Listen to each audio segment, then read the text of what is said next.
Sethuhle TV sakubingelela-ke siphinde sikwamukele kanti-ke njengamanje sikwephathele-ke udaba okuyilona oluthe laba sematheni-ke nokuwudaba oluthe lashiya abantu abaningi beshaqekile, abanye-ke bekhungathekile.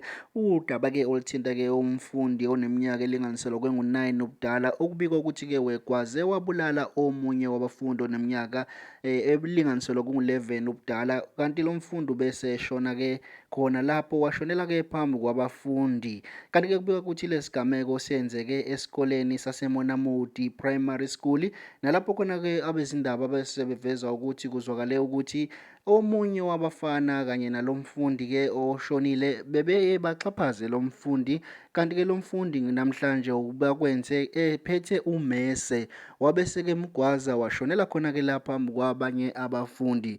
Nokho sekushiya abantu abaningi behlukene ngemibono ezinkundleni zokuxhumana, nokubekukhombisa ngokusobala ukuthi-ke lokhu kuyizinkomba ze-bullying. Kanti-ke nawe Mbuli Sethuhle TV ungashiyela nje ukuphala kwakho kuma-comment section sizwe ukuthi uthini-ke ngalolu daba oluthinta-ke i-bullying. Kanti-ke ungakhohlwa ncofoza subscribe button ukuze siqhubeke sikwethulele zonke ezingenayo.